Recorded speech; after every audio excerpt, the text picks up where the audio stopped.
Hey friends, it's Ben again. This is a video for the differential calculus class, and we're taking a look at more stuff about related rates.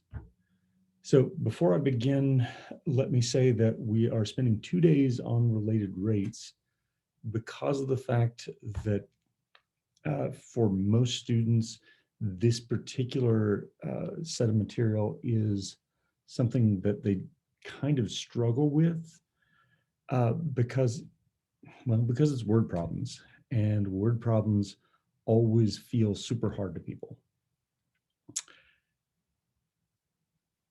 They are, okay? They're not super easy. I'm not going to lie to you about anything like that.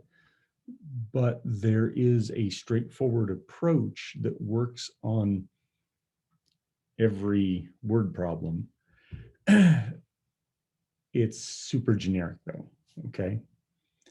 The thing that you have to do for every word problem is to read the problem, and from the problem, pick out what's being asked. So far, no real surprises. But with what is being asked, you have to pick out what kind of equations do we need. If it says there's a triangle, then there's a bunch of equations that have to do with triangles. The area of a triangle, look through the rest of the problem. Is it talking about area? If it happens to be a right triangle, you've got the Pythagorean theorem. But not every problem about a right triangle is about the Pythagorean theorem, okay? I did see on looking at some people's work the other day, it seemed like people would just say, oh, triangle, Pythagorean theorem, and not go any further with it. You have to read the problem, Anyway, though, in that sort of direction, one of the big weaknesses that we run into is that people haven't done enough trigonometry, okay? So we're going to take a look at that as well, but continuing on with my notion about generic advice for every word problem, you have to read and figure out what equations that that are going to apply to things. And then with those equations, then you've got to figure out from the problem, what have you been given and what have you not been given, okay? If it tells you that the radius is equal to this, or the height is equal to that, or something else in there, make sure that you spot, does it mean that the radius is changing, but we need to look at it when it is a specific amount, or what, So these examples are going to be ones that involve some triangles, and so we ought to talk about that a little bit, okay? So let me share screen here in order to show you some stuff I've written on the iPad.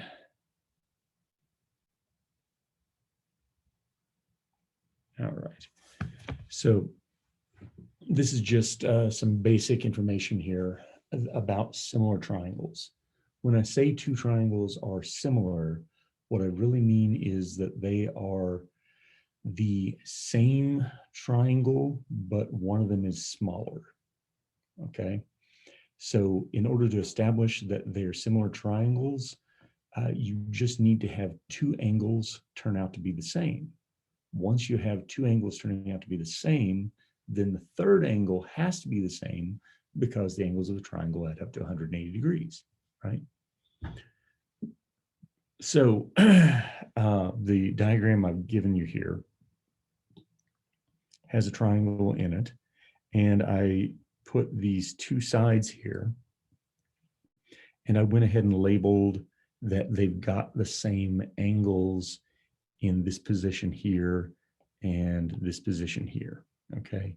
And of course, they're sharing an angle there.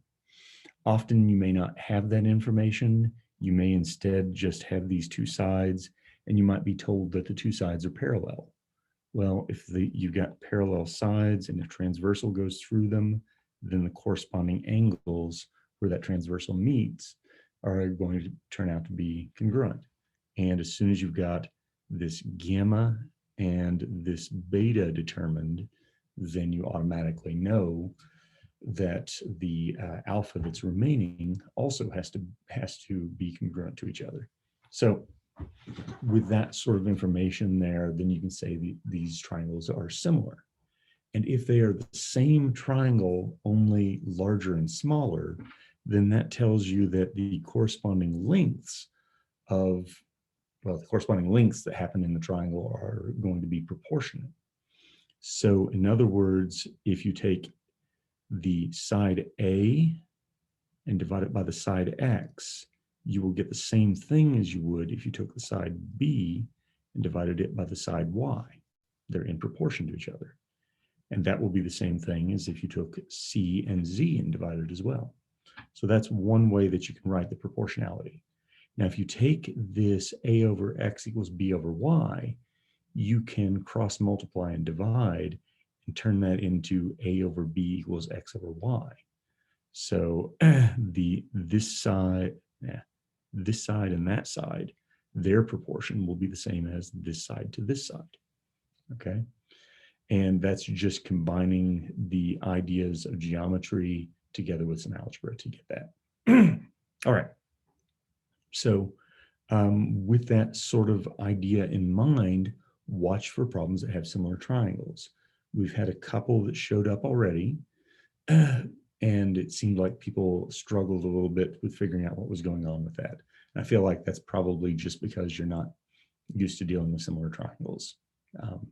Maybe, well, to be honest about that, that is because trigonometry is a class that is just not emphasized anymore. Nowadays, we shove people through a pre-calculus class that takes trigonometry that used to be an entire semester long, and we cover it in, half the course. So, whereas when I had these courses way back when, I had an entire semester of trigonometry and an entire semester of analytic geometry, and those were separate from Algebra 1 and Algebra 2. So anyway, this is just a quick basic review. And one of the things that comes out of this is, I refer to it as basic trigonometry. I don't mean that in any sort of insulting way that's, oh, everybody should know it or something. It's just, this is the base of all the trigonometry that you may or may not already know.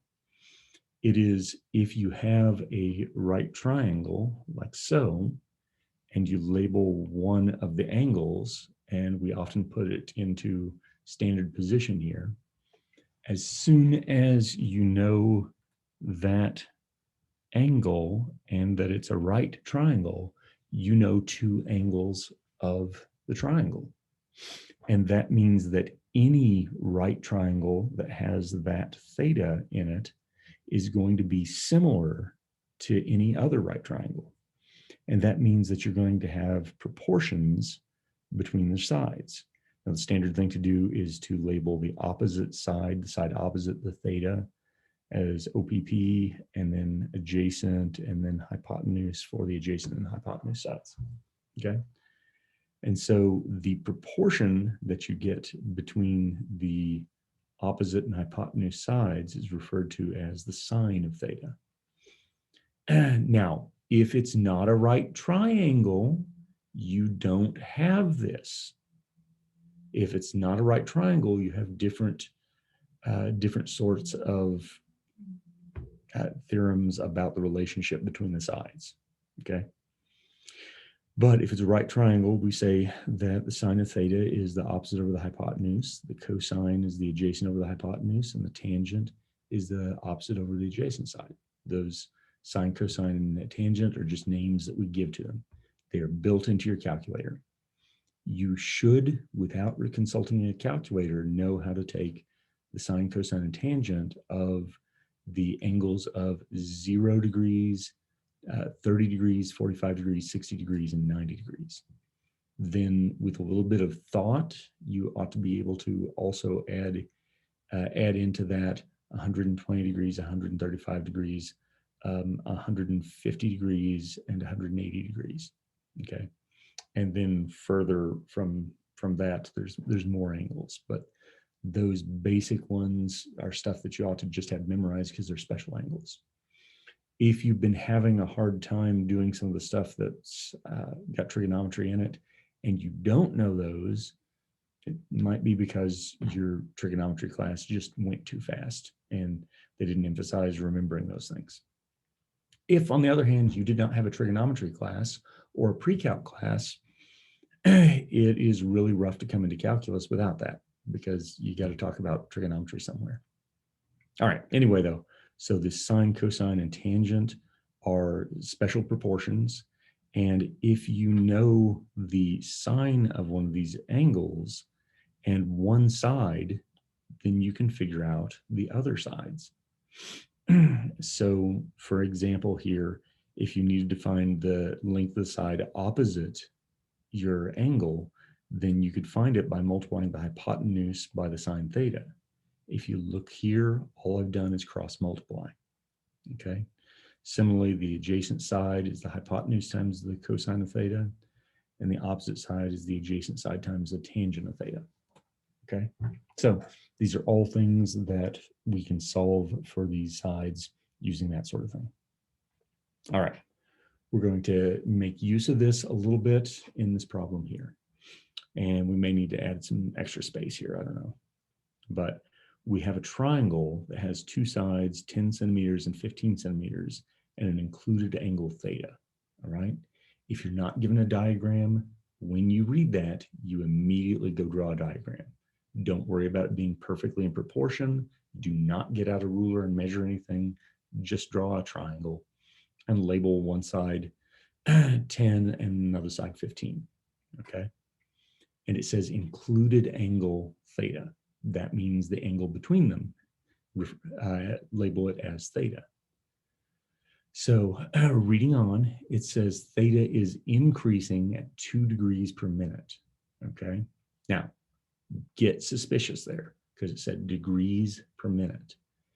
And that means that, well, it means it's in degrees, okay?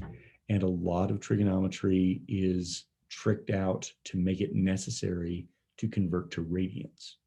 If it says radians per minute, then just leave it in radians per minute, okay? If you're saying, I don't know what radians are, go look that up and read about it. Radians is just a unit of measure, and there's 2 pi radians in a rotation, and there's a conversion rate between degrees and radians. So anyway, though, we're given this part here, and so we know it is increasing. That means we have a rate of change. So d theta dt equals 2 degrees per minute. Okay. Now, if you're in a real science class, you have to keep track of all these units all the time. And it turns out to be important here. But I would not advise cluttering up everything you write with the units at each and every step. I would just be referring to that as 2. But you will also need to think about that 2 degrees you convert to radians by multiplying by pi over 180 to get radians per minute. Now, like I said, I'm not going to clutter that up with writing that same thing over and over again. I'm just going to go through and simplify that as pi over 90, and then I'll write the radians per minute. Okay, so just keep track of that and remember that often you have to make that conversion. All right, so the rest of the question here says, at what rate is the area increasing when the theta is equal to 40? Okay, now you have to remember theta is increasing. It didn't make it 40 and then never change. What's happening here is you've got a triangle that is opening up, And as it opens up, the area changes. And our question's asking us to figure that out. So in order to get there, well, I started to say in order to get there, what we're looking for is the rate the area is increasing. So that means that our final answer, we need to have dA dt. Okay. And that means that we'll have to go looking for, excuse me, we'll have to go looking for what we can write out about area. So you should know the area of a triangle without having to look it up is 1/2 base times height. So with the drawing here, I know the base, but I do not know the height. I can, however, figure out that height because if I go ahead and put a perpendicular line here, that means I've got a right triangle and the opposite side is the H. And so that means that I can, in this formula here, say that that H is 10 times the sine of theta. Now, if your instinct is to plug in the 40, stop. We don't have theta at the end yet.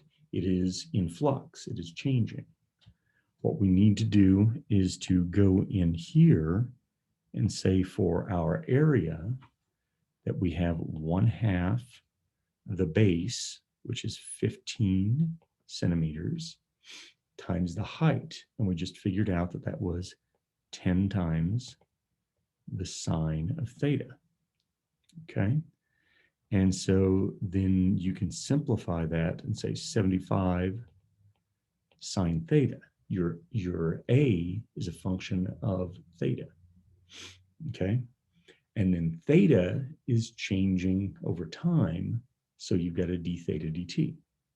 So in getting our dA dt that we're asking about here, we're going to go in there and say 75 is a constant, just leave it alone. Now sine of theta is changing, so we have to think about that as a function. Derivative of sine is the cosine of theta. And then the chain rule says, since theta is not a constant, it's a variable, we put the d theta dt here at the end, okay? If you leave that in degrees, this is not going to work out because the radian measure is set up to make lengths commensurate and stuff, right? So what we need to write now is dA dt, and we're going to plug in, see that line there means, and now we plug in theta equal to 40. Oh, I said 40 degrees, right? Oh no, that's in degrees, not radians. Well, if your calculator is in degrees, this will be fine. But if you'd like, you could go ahead and make the conversion over there. And what's that turn out to be like? 2 theta over 9 or something like that. So anyway, though, we're going to have then dA dt, plugging in theta equals 40. So 75 cosine 40 times, and now we're going to go ahead and put in the d theta dt that we figured out. You could have written it in the previous step. I didn't because I wanted you to be able to look back and see what we were doing. So the d theta dt was this pi over 90. And then I do not have my calculator to hand, so I'm going to reach over here and grab one and tell it to calculate. I hope I'm going to tell it to calculate. All right, 75 cosine 40 degrees. And yeah, I've got it in degrees mode. And then times, what did I say, pi over 90. Okay, so what I'm getting out as an answer here is 2.00 5, 4, something or another. Okay. Now, quick point. Please stop just using 2 digits after the decimal. Please use either 3 or 4. Okay. I'm not super picky about this, but I just get tired of nobody will ever write a 3rd digit. So please write at least a 3rd digit. But don't write 20 digits, please. Just nah. Now, at this last bit here, we ought to say something about our units. So since our units were centimeters on those 2 sides, then this must be square centimeters, because we're talking about an area, per, what was the time unit? Minutes. Okay, so it's square centimeters per minute. And boom, we're done there. Okay. All right. So let's go ahead and look at another one. And I am purposely giving you a problem that looks like it's the same problem. You have to learn to read these carefully and see sorry, this is one of my soapbox issues. There's this practice of teaching people keywords, and they don't actually read the sentence. You have to read the sentence and figure out what's going on. Okay, if you cannot read the sentence, then math is going to be super hard. Okay, so this setup sounds very much the same. A triangle has 2 sides, 10 centimeters and 15 centimeters with an included angle theta. And theta is still increasing at 2 degrees per minute. At what rate is the area? Oh, damn it. Yeah, the area increasing. Well, I meant to change this and I didn't. So I should have written here the opposite side. Increasing when theta is 40 degrees. Yeah, I didn't have room there. All right. Okay, so again, we have this situation where we have the triangle that is increasing an angle on it, but now we're not interested in the area. We're instead interested in the length of that side. And this means that we have to go look at the law of cosines. The law of cosines is something from the end of trigonometry. If you don't remember your trigonometry, you have to go back and review this. But the law of cosines looks like the Pythagorean theorem, except for this random extra stuff that's thrown on at the end. It's not random. This is the correction factor for when you have a non-right triangle. So if you have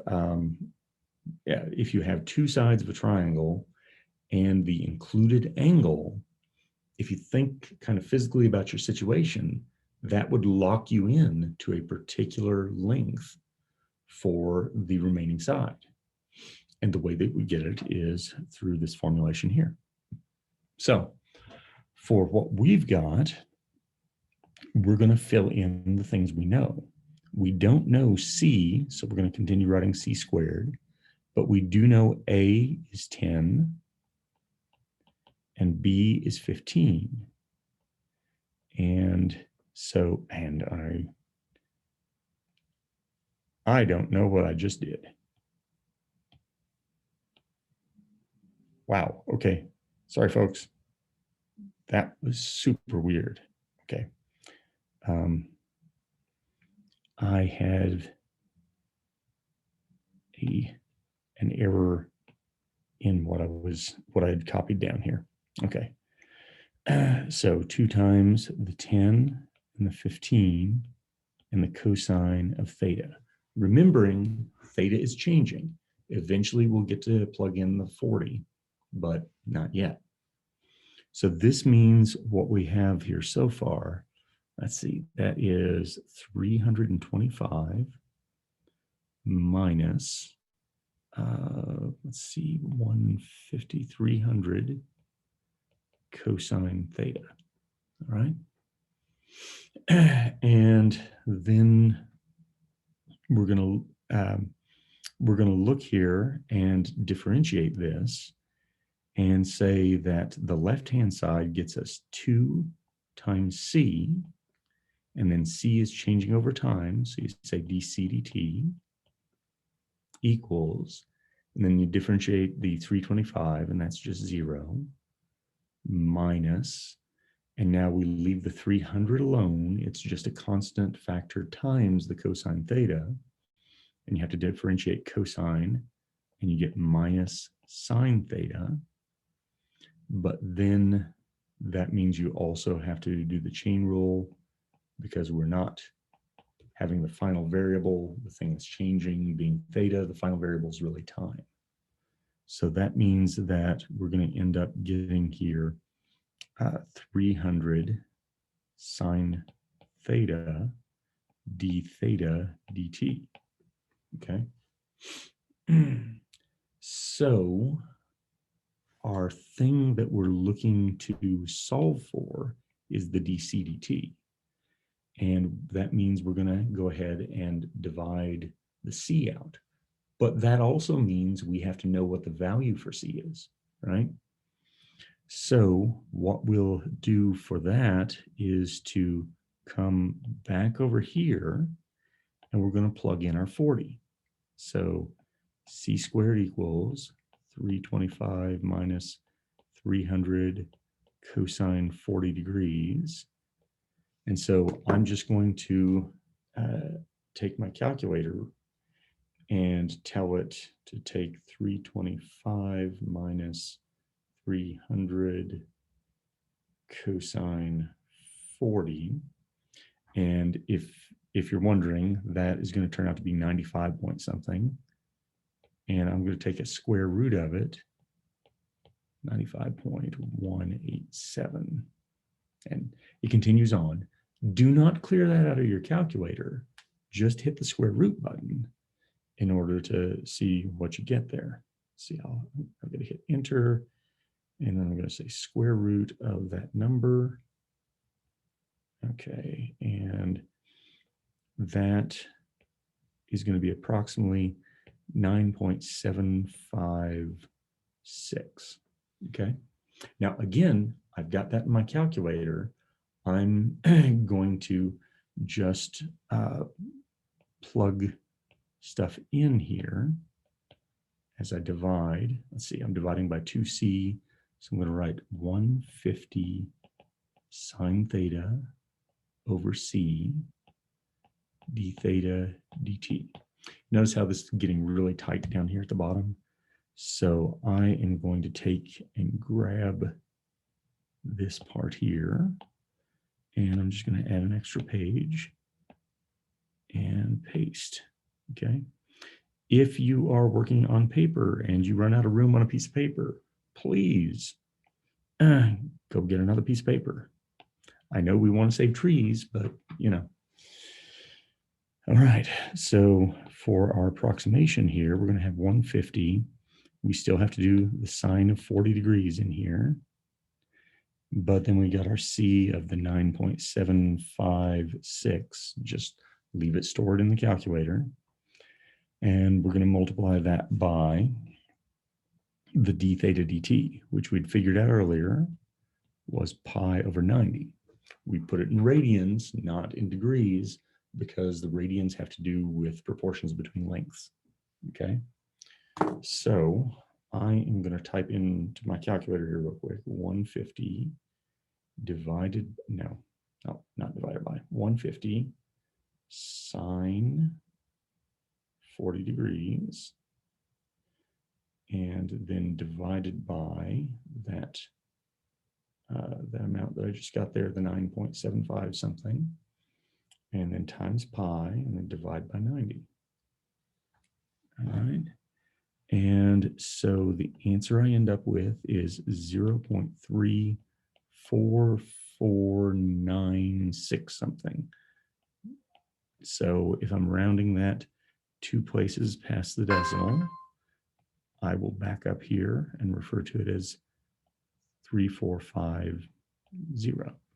Okay, for 3 or 4 places past the decimal. All right. And then we ought to see what were our units. we were talking about centimeters for lengths, because this is a length, rate of change of length per minute. Per minute, yeah, okay.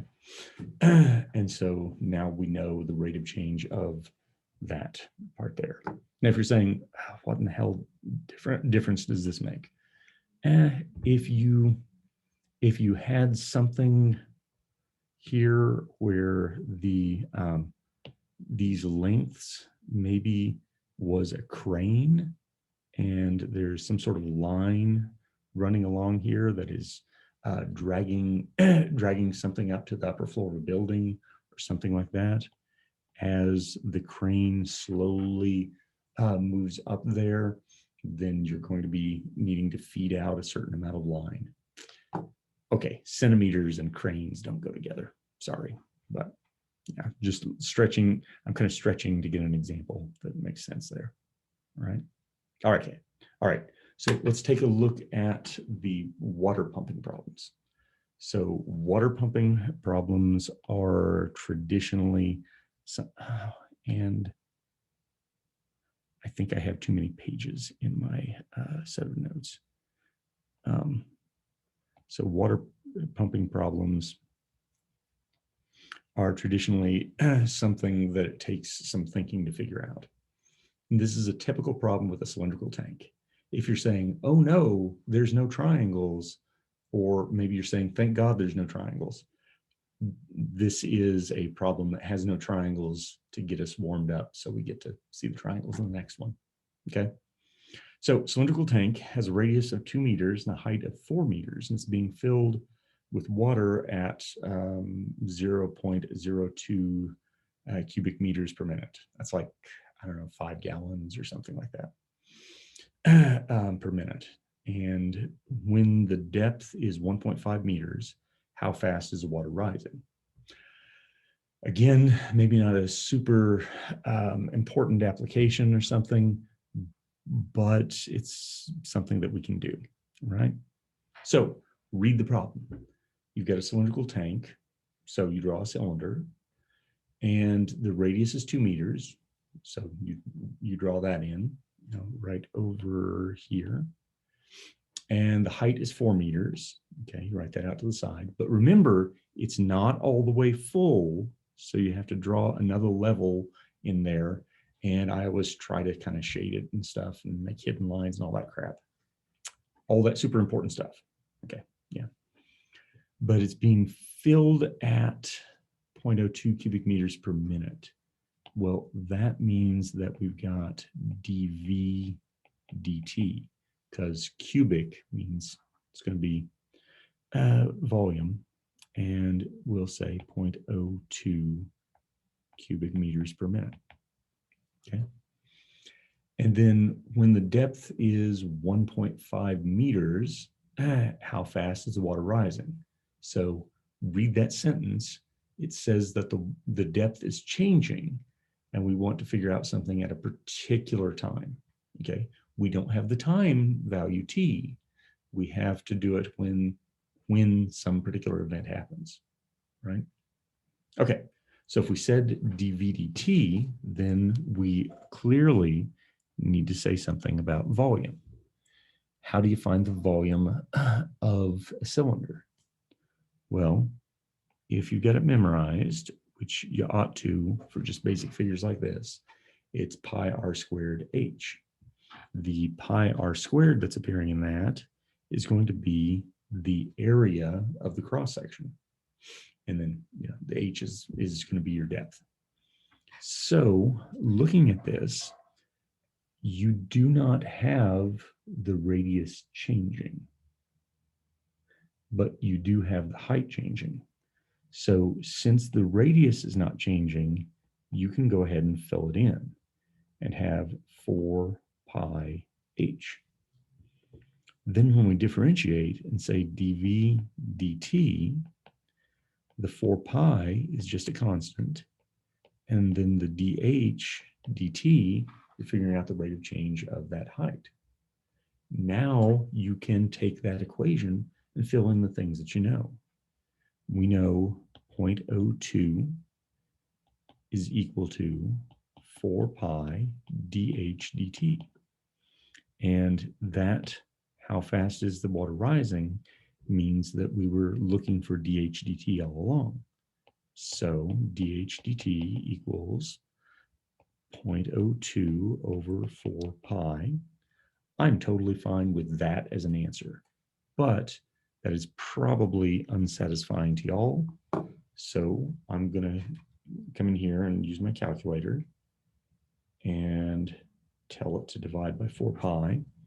And what I get is 0.0015915 something. Okay. Now, if you're saying, oh my God, Ben, you said 3 digits past the decimal, and you've got like umpteen million digits there. Yeah, I know. But you can't come along here and say things like, okay, the first 2 digits were 0, so I'm going to ignore everything. Therefore, the answer is 0. And that means that the height is not changing. You know, that'll get you in trouble. So we do need some digits here. And I would suggest just thinking about scientific notation for it. Okay. So 1.59, we need the next digit there. Okay. And so 592. And that's the reason why I wrote out the 5 there.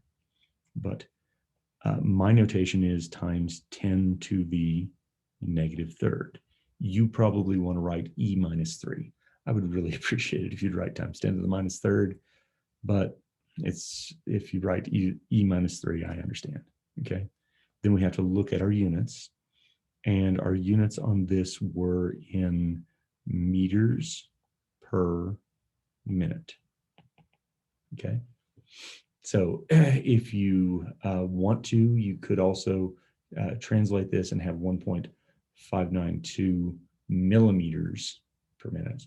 You know, that would work out nice as well. But in any case, that's the kind of thing we're doing here.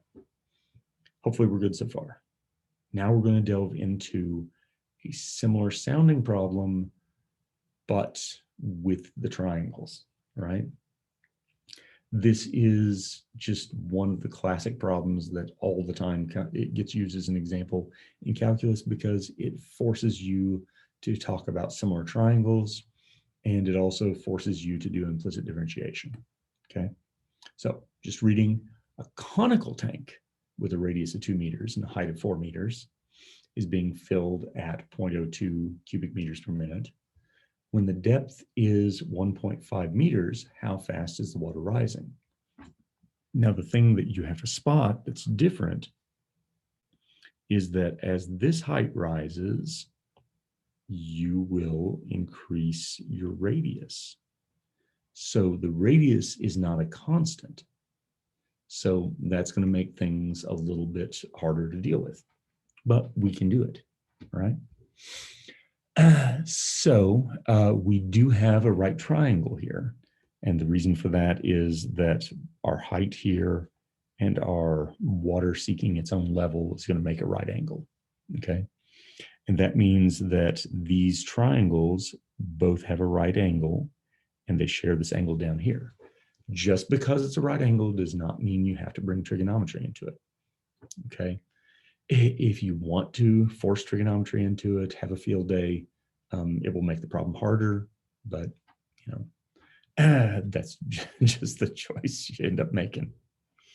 So what we really need, though, is to see the proportion here, that the radius to height on the little triangle is equal to what's the corresponding parts.